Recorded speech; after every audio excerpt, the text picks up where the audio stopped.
After graduation, I quietly placed my grandparents' $3 million estate into a trust, just to be safe. Last week, my parents and sister showed up smiling.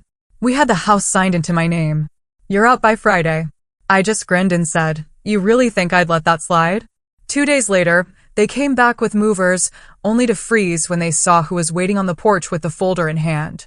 You know, sometimes life throws you curveballs you never see coming, and for me, Olivia, at 27, it was the gut-wrenching realization that my own flesh and blood would try to strip me of everything my grandparents built. They strutted in here, all smiles, thinking they had me cornered, gloating about signing the house into my dad's name and telling me I had until Friday to get out. But the sheer shock, the utter disbelief that contorted their faces when they returned with a moving truck and saw who was waiting on my porch, oh, that was absolutely priceless, and frankly, it was everything they deserved. To really get why I went to such extreme lengths to protect my grandparents' legacy, you need to understand the whole story. My grandparents, Harold and Martha Morgan, raised me from the time I was 5 years old. My parents, Richard and Elaine, pretty much abandoned me to chase their careers in another state. What they were actually chasing, though, was a life free from any real responsibility, bouncing from one get-rich-quick scheme to another, each one crashing and burning in spectacular fashion. My childhood home wasn't just any house, it was a beautiful Victorian, nestled in a historic neighborhood right here in Boston. This house had been in my grandfather's family for 3 generations, part of an estate that included other valuable properties and investments, altogether worth around $3 million. Not a small fortune, right? But to me, that house was simply home, the place where I learned what true family really meant. Every single morning, Grandma Martha would wake me up with the most incredible smell of fresh-baked muffins. "Rise and shine, little lawyer," she'd call out, long before I ever even dreamed of law school. Grandpa Harold, bless his heart, taught me how to fish in the small pond at the local park, his patience absolutely endless even as I tangled my line again and again. In the evenings, we'd sit in the library, each lost in our own books, occasionally sharing a passage that caught our eye. Those quiet moments, those little connections, they meant everything to me. From them, I absorbed the values that would define my life: honesty, hard work, responsibility. Grandpa always used to say, "Your word is your bond, Olivia. Break it, and you lose something you can never buy back." And Grandma, she always stressed education and independence. "A woman must be able to stand on her own 2 feet," she'd often say, especially when others try to knock her down. My relationship with my biological parents and my younger sister, Valerie, was, well, it was complicated, to say the least. They'd show up maybe twice a year, usually around Christmas when gifts were expected, or out of the blue whenever they needed money.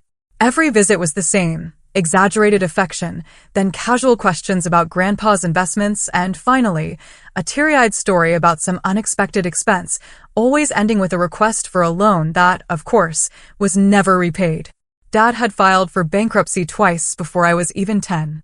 Mom had dipped her toes into several questionable business ventures, selling everything from Miracle Diet pills to timeshares. They lived way beyond their means, constantly chasing the next big opportunity that would finally make them rich. Valerie, 7 years younger than me, grew up watching and learning from them. By her teens, she'd pretty much mastered their techniques of manipulation and entitlement. "Your sister should come live with us too," Grandma once suggested after a particularly disastrous visit where Valerie had stolen money from my piggy bank. But my parents flat out refused. Valerie was their baby, the child they could manage to parent because she demanded so little actual parenting. As my grandparents got older, the family dynamic grew incredibly tense. Dad started calling more often, asking pointed questions about their health, their will, their financial advisors. Mom would send links to retirement communities, subtly suggesting the house was too much for them to manage. Each visit became a source of pure stress, filled with hushed conversations that abruptly stopped whenever I entered a room. Through my school years, I thrived academically, buoyed by my grandparents' unwavering support. While other kids got new phones or trendy clothes, my grandparents invested in books, museum memberships, and educational trips. When I was 16, I started working part-time at the local library to help with expenses. My grandparents insisted it wasn't necessary, but I could see how prescription costs and property taxes were straining their fixed income. My decision to study law wasn't just a career choice. It was deeply influenced by an incident in our neighborhood when I was a senior in high school. An elderly couple, the Wilsons, lost their entire life savings to their son, who had convinced them to sign over power of attorney and then emptied their accounts. The helplessness, the profound betrayal they experienced, it haunted me. I knew right then that I had to understand how to prevent such injustices, especially for vulnerable seniors. College and then law school were tough, especially as my grandparents' health began to decline. Grandpa developed heart problems, requiring multiple surgeries. Grandma was diagnosed with early-stage dementia. I chose a local university so I could live at home and help care for them, turning down scholarships to more prestigious schools farther away. During my final year of law school, I was taking classes all day, studying all night, and squeezing in medical appointments and home care in between. It was utterly exhausting, but they had sacrificed so much for me. It was simply what family does. The day I graduated from law school was truly bittersweet. Standing there in my cap and gown, scanning the audience, I spotted Grandpa in his wheelchair, an oxygen tank beside him, with Grandma sitting next to him, occasionally looking confused, but smiling so broadly whenever our eyes met. They had insisted on attending despite their health concerns. Wild horses couldn't keep us away. Grandpa had declared that morning as I helped him with his tie. My parents and Valerie? They were noticeably absent, despite receiving invitations months in advance. Mom had texted that morning with some vague excuse about car trouble.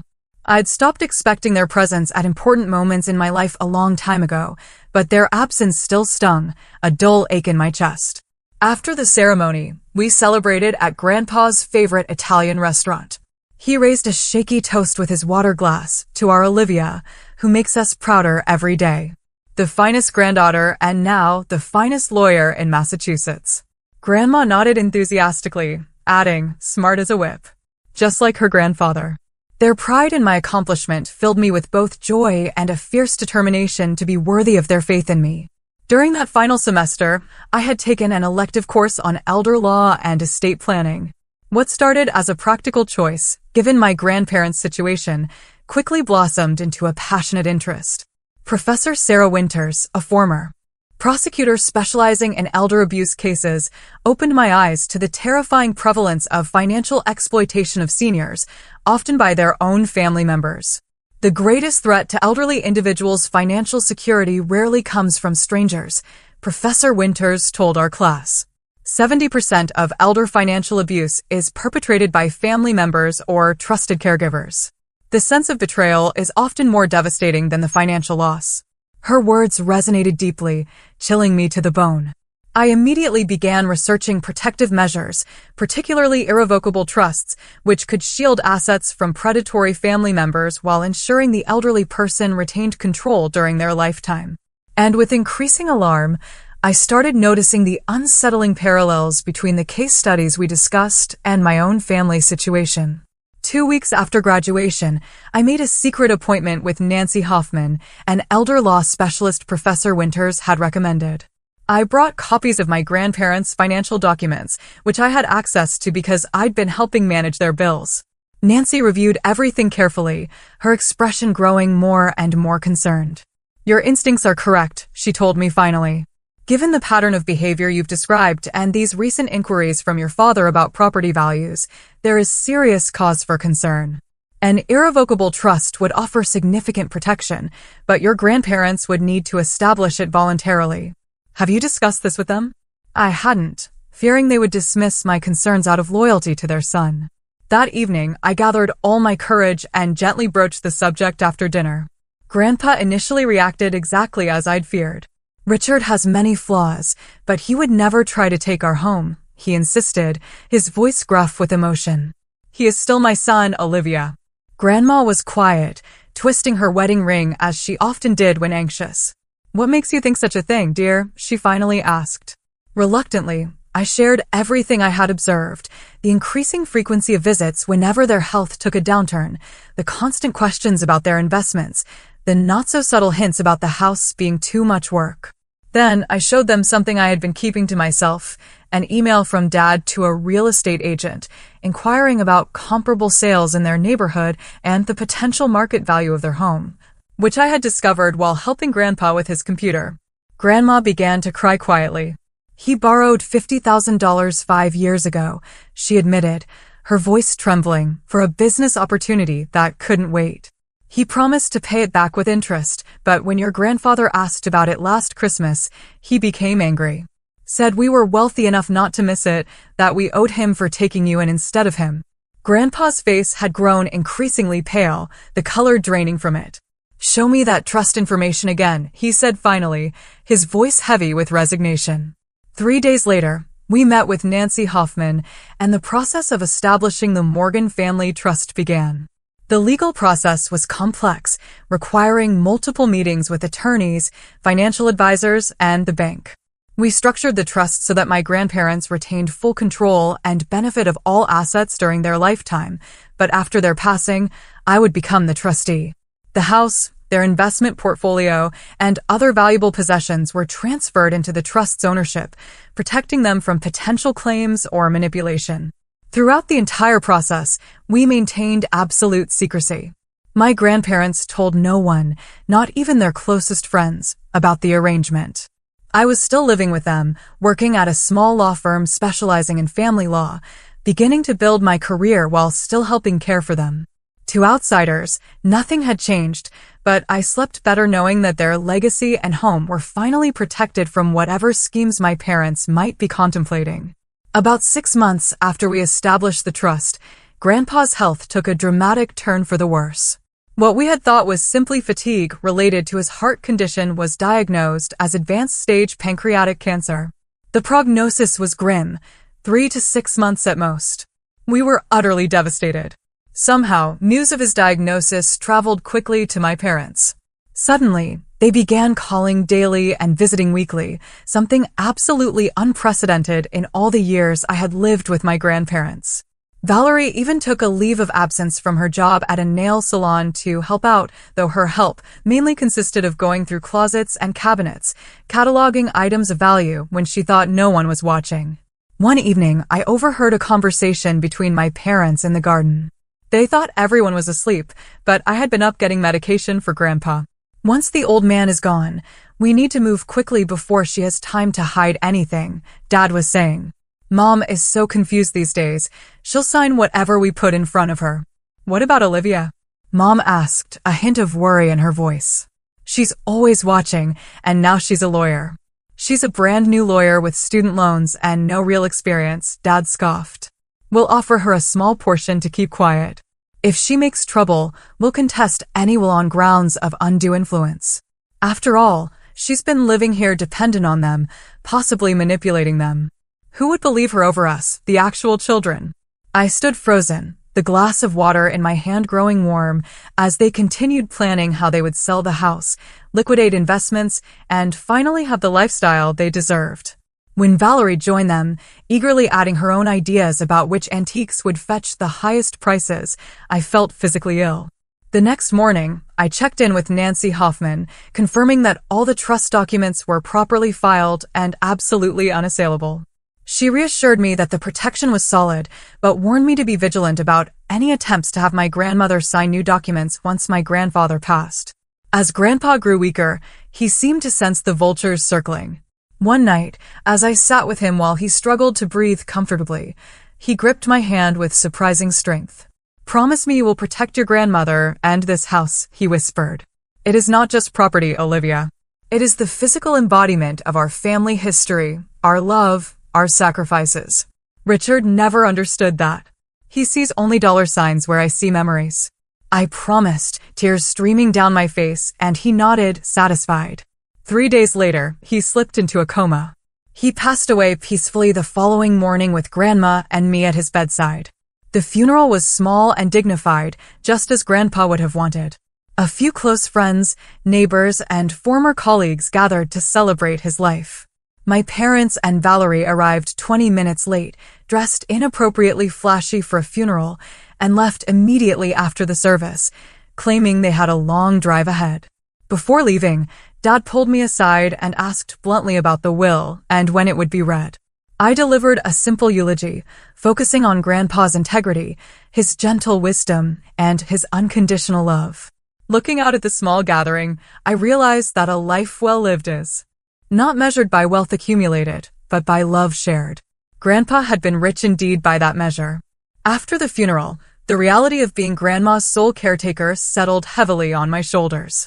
Her dementia had been progressing slowly, but grief accelerated her decline. Some days she recognized me instantly. Other days she would ask repeatedly when Grandpa was coming home. Each time I had to gently remind her that he was gone, watching her heart break anew. I rearranged my work schedule to spend more time at home, taking cases I could largely work on remotely. I hired Margaret, a compassionate home health aide, to stay with Grandma when I needed to be at the office or in court. In the evenings, we established new rituals, watching classic movies Grandma still remembered from her youth, looking through old photo albums, and reading aloud from her favorite books.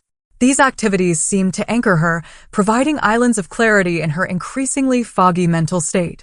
My parents called occasionally, always asking about Grandma's condition in a way that seemed more like checking on an investment than expressing genuine concern. Each time I provided minimal information, growing increasingly protective as Grandma became more vulnerable.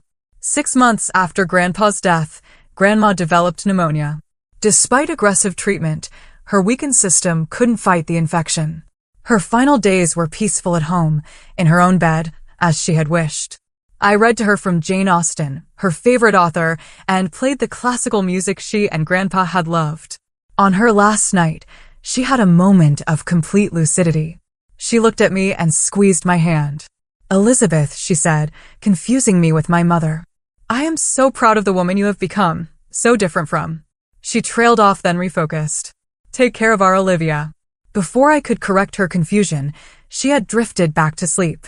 She never woke again, passing quietly in the night, her hands still in mine. The funeral was even smaller than Grandpa's.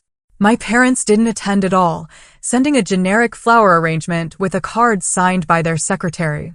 I wasn't surprised, just sadly confirmed in my understanding of their true nature. I buried my grandmother beside my grandfather in the small cemetery where generations of Morgans rested, taking comfort in knowing they were together again. I returned to an empty house that echoed with memories, both comforting and painful. For the first time, I was truly alone, without the grandparents who had been my anchors, my true north. But I was also strengthened by their legacy of love and the values they had instilled in me. I would honor them by protecting what they had built and using it as they would have wished. 2 weeks after Grandma's funeral, as I was still adjusting to the silence of the house and the enormity of my loss, the doorbell rang on a Sunday morning. When I opened the door, I found my parents and Valerie standing there, somber expressions carefully arranged on their faces. "Oh, Olivia," Mom exclaimed, pulling me into a stiff hug that felt more like a performance than genuine affection. "We are so sorry about Mom. We came as soon as we could clear our schedules." Dad nodded solemnly. "Family needs to stick together in times like these," he declared, patting my shoulder awkwardly before stepping past me into the foyer, his eyes already scanning the antique furniture and artwork.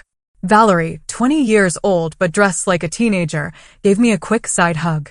"This house is even bigger than I remembered," she commented, not bothering to hide her assessment of its value. I invited them in with surface politeness, offering coffee and the pastries I had bought the day before. As we sat in the living room, the conversation followed a script I could have written in advance, beginning with cursory questions about Grandma's final days and quickly pivoting to matters of inheritance. "Have you had a chance to look through her papers?" Dad asked, attempting casual indifference. "I assume there's a will that needs to be probated." "I'm handling everything," I replied neutrally. Her affairs were in good order. Mom leaned forward, her voice dropping to what she probably thought was a sympathetic tone. "You must be so lonely in this big house all by yourself. It's a lot for one person to maintain." "Actually, I'm managing fine," I said. "I love this house." "Well, of course you do, sweetie," Mom said with a patronizing smile. "But realistically, a young woman like you should be in a modern apartment downtown, close to other young professionals. Your father and I have been thinking we could help you sell this place and find something more suitable." Dad nodded enthusiastically. "Property values in this neighborhood are at an all-time high. It would be smart to sell now before the market shifts. And of course, Valerie added, examining her manicure, whatever comes from Grandma and Grandpa's estate should be divided fairly between family members. I mean, just because you lived with them doesn't mean you get everything, right? Their transparency was almost comical. If I hadn't been grieving and utterly disgusted, I might have laughed at how poorly they disguised their greed.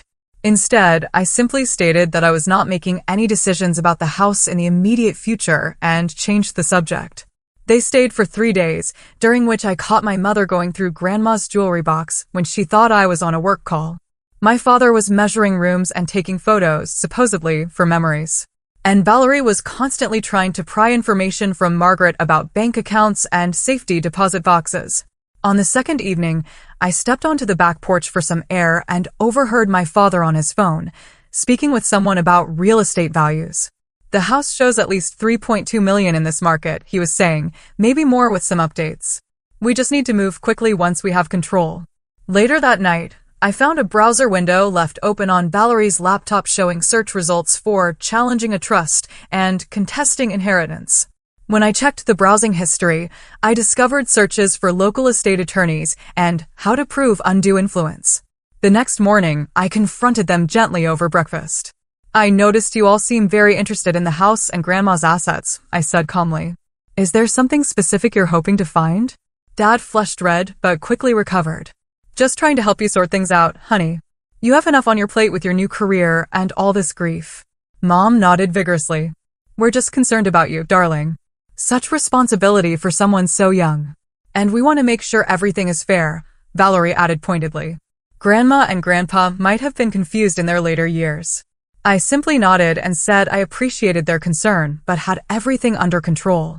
They left later that day with promises to return soon to help further.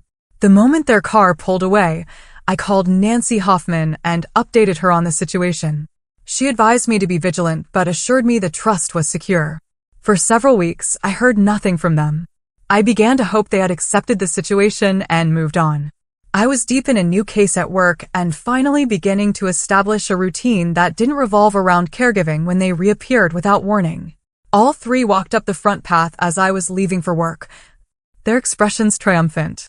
Dad was carrying a folder of documents. Good morning, Olivia, he said, his voice dripping with false sympathy.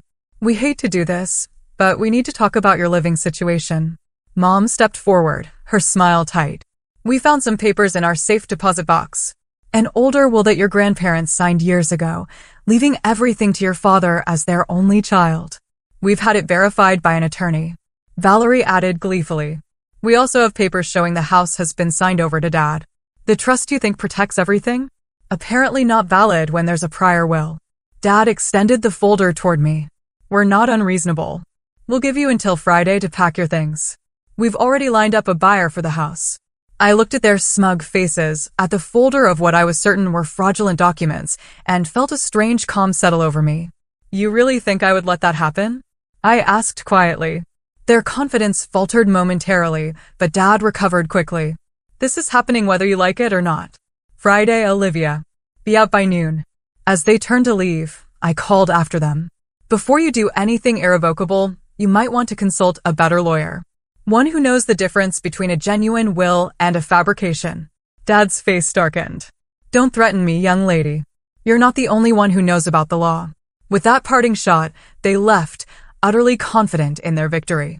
The moment my family left with their threats and fraudulent documents, I sprang into action. My legal training kicked in, along with the fierce protective instincts my grandparents had nurtured in me. This was no longer just about an inheritance. It was about honoring my promise to protect my grandparents' legacy and finally standing up to years of manipulation and entitlement. First, I called Jake Thompson, the best litigator at my firm and a specialist in fraud cases. Can you come over tonight? I asked. My family is trying to steal my grandparents' estate with forged documents. They're giving me until Friday to vacate. Jake arrived within the hour, along with his paralegal.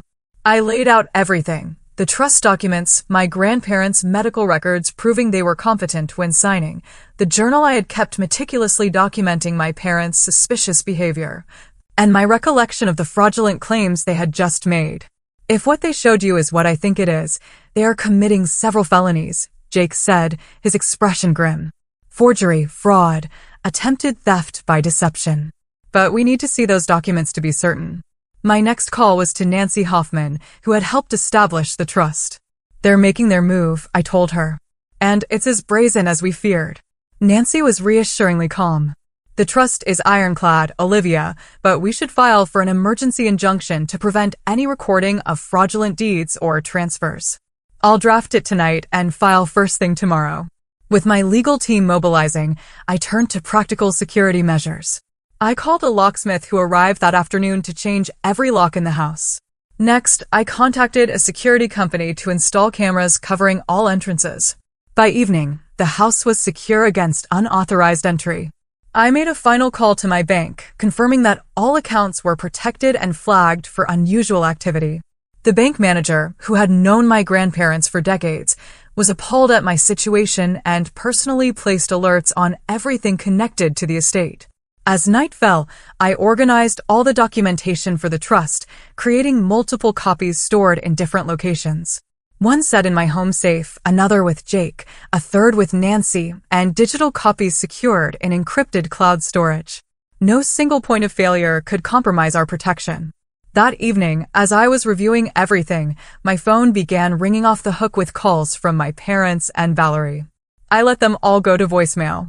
The messages started politely, with Dad suggesting we talk things through like adults, but quickly devolved into outright threats. "You have no idea who you are messing with," was the final voicemail from my father. "And you will respect me. That house and money are rightfully mine, and I will have them one way or another." The next morning, I met with a larger legal team assembled by Jake and Nancy.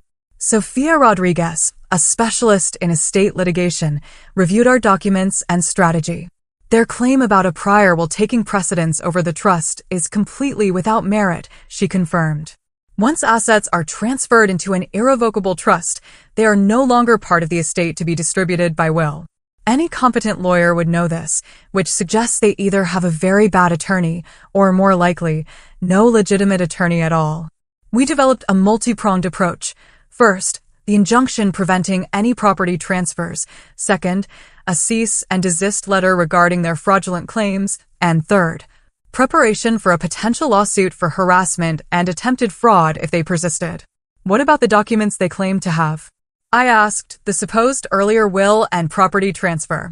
If they attempt to file those anywhere, we will immediately challenge them as fraudulent," Sofia explained. "We have substantial evidence of your grandparents' intentions through the properly executed trust.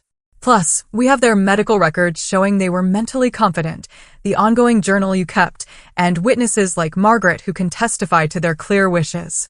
While the legal team worked, I began gathering evidence about my parents' history of financial misconduct through careful research and some contacts from law school.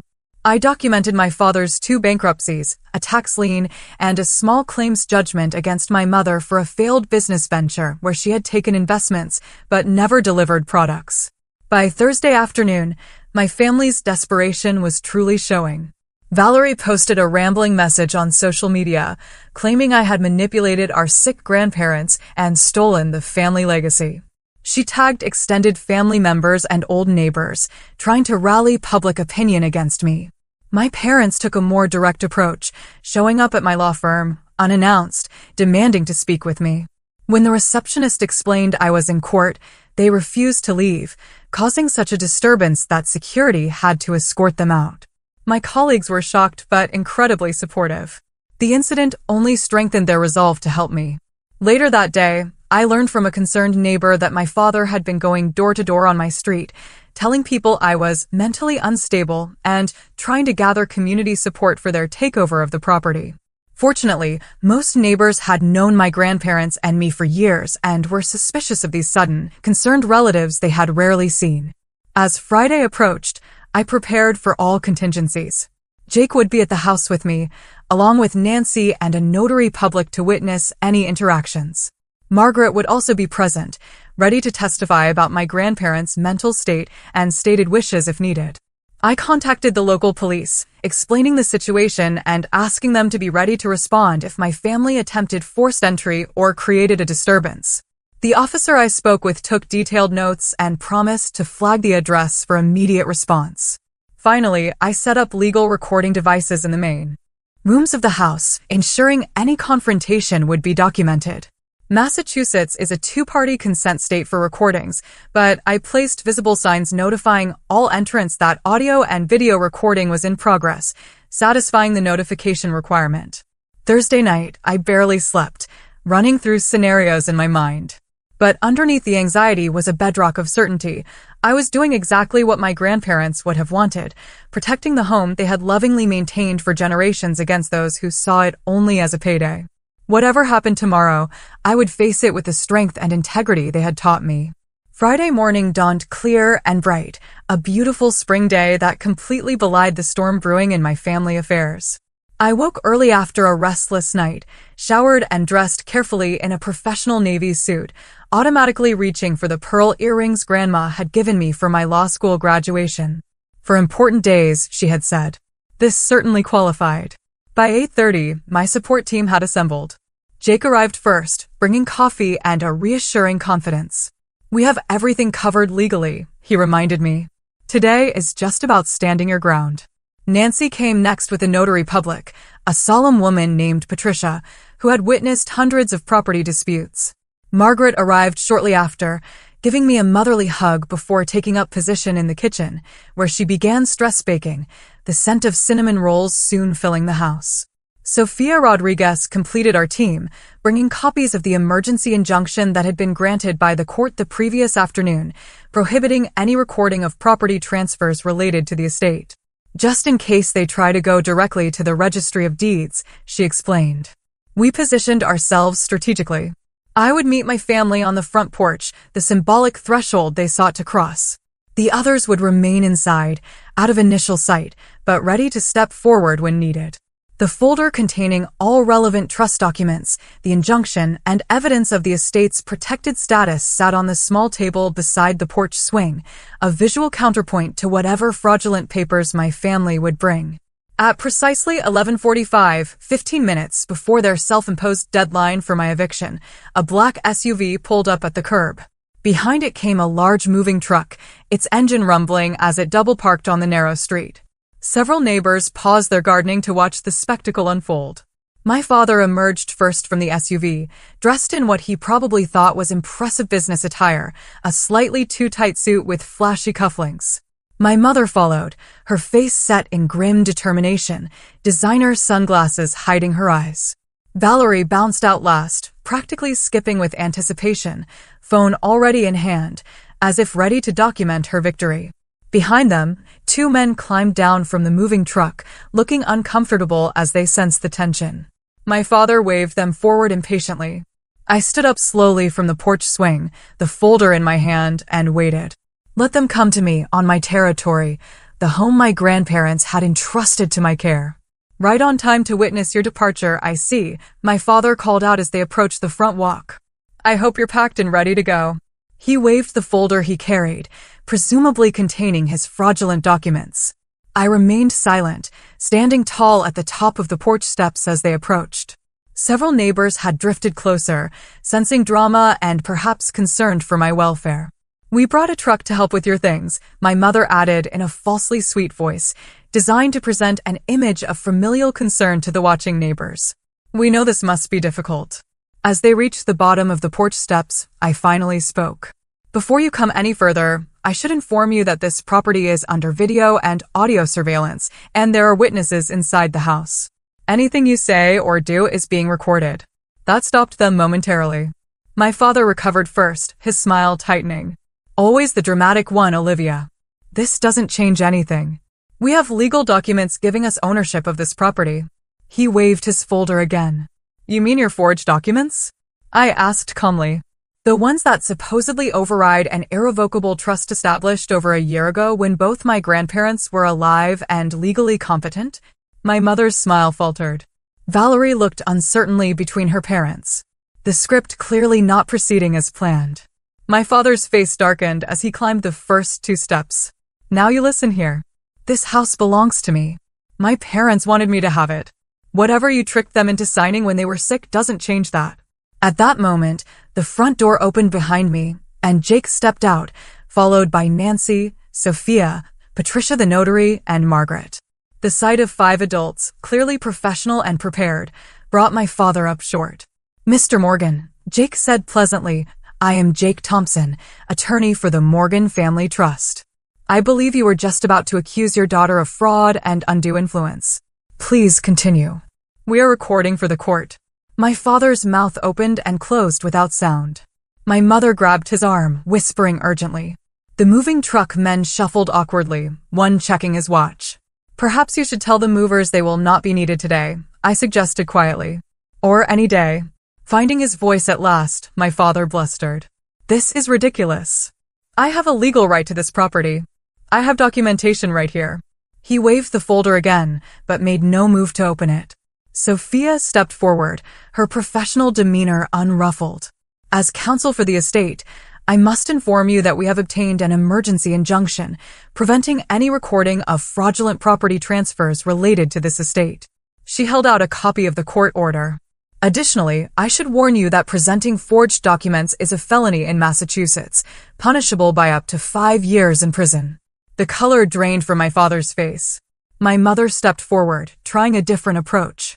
"Olivia, honey, there has clearly been a misunderstanding. We only want what is best for the family. Perhaps we can discuss this privately, without all these people." "There is nothing to discuss," I said firmly. "Grandma and Grandpa established the Morgan Family Trust to protect their assets and legacy. All properties and investments are held by the trust, which I manage as the designated trustee. This was their choice, made freely while they were alive and well. Any documents you have claiming otherwise are fraudulent." My father's frustration boiled over. "This is not over, Olivia. I am your father. That counts for something legally. I will fight this to the Supreme Court if necessary. I will make sure everyone knows how you manipulated 2 elderly people. Your reputation will be ruined." Jake stepped forward again. "Mr. Morgan, are you threatening to file frivolous lawsuits and engage in defamation? Because that would constitute harassment and possibly extortion. Should I add that to the record?" The moving truck driver approached cautiously. "Sir, we're on the clock here. Are we moving anything or not?" My father ignored him, his face contorted with rage. "You ungrateful little. After everything we have done for you." I couldn't help the short, incredulous laugh that escaped me. "Everything you have done for me? You abandoned me when I was 5 years old. Grandma and Grandpa raised me, loved me, taught me everything important about life and family. You showed up only when you needed money or thought there was something to gain." The naked truth hung in the air between us. Even Valerie looked uncomfortable now, her phone lowered, no longer recording the humiliating scene. "I have something else you should hear," I said, pulling out my phone. I played the recording I had made of their conversation in the garden during Grandpa's final days, their voices clear as they plotted to take advantage of Grandma's confusion and cut me out entirely. My mother gasped. My father's face turned an alarming shade of purple. "That is illegal," he sputtered. "You cannot record people without their knowledge." "Actually," Nancy interjected, "Massachusetts law permits recording if the person recording is a party to the conversation or has consent from a party. Olivia was present and consented to her own recording. Perfectly legal." By now, several police officers had arrived, responding to calls from concerned neighbors about the escalating confrontation. As they approached, my father seemed to finally grasp the futility of his position. "This is not over," he hissed, backing down the steps. "Family should not treat family this way." "On that, we agree completely," I replied softly. The officers asked if there was a problem. I explained briefly that my family had made incorrect assumptions about property ownership and that everything was under control. My legal team provided additional context, showing the officers the trust documents and injunction. Defeated, but still defiant, my parents and sister returned to their SUV. The moving truck pulled away, its mission unfulfilled. As they drove off, I felt no triumph. Only a profound sadness for what family should have been, but never was in my case. Margaret squeezed my shoulder. "Your grandparents would be so proud," she said softly. "So very proud." Standing on the porch my grandfather had built, surrounded by people who had shown more care and loyalty than my blood relatives ever had, I knew she was right. This had never been about money or property. It had been about honoring the true meaning of family and the promises we make to those we love. In the aftermath of that confrontation on the porch, many practical matters required attention. Jake filed the necessary paperwork to create a permanent record of the trust's validity and my position as trustee. Nancy helped me secure additional legal protections against future challenges. The local police, now familiar with the situation, added extra patrols past the house for several weeks. Most surprisingly, the district attorney's office contacted me about pressing charges for attempted fraud and forgery. After much soul-searching, I declined to pursue criminal charges against my own family, despite their actions. Not out of any residual affection, but because I knew my grandparents would have wanted me to take the high road. The DA respected my decision, but kept the case file open, just in case. For several months, I lived with a persistent anxiety, jumping at unexpected sounds and constantly checking security camera feeds. My parents made a few more attempts at contact, alternating between threats of endless litigation and plaintive appeals to family loyalty. Eventually, when it became clear that the trust was indeed ironclad and that I had significant evidence of their fraudulent intentions, the communications stopped entirely. Living alone in the house that had once been filled with my grandparents' warmth and wisdom was both a comfort and a source of pain. Every room held memories. Grandpa reading in his favorite chair by the fireplace. Grandma humming in the kitchen as she prepared Sunday dinner. The two of them dancing slowly to old records in the living room when they thought I was studying upstairs. The silence was sometimes overwhelming. I found myself talking aloud to them, asking for guidance or simply sharing my day, as I had when they were alive. Sometimes I imagined I could hear Grandpa's deep chuckle or catch the faint scent of Grandma's perfume. Grief, I discovered, does not follow a linear path. It circles back unexpectedly, triggered by a familiar sound or the changing of seasons. Recognizing that I needed help processing all that had happened, I began seeing Dr. Lillian Parker, a therapist specializing in grief and family trauma.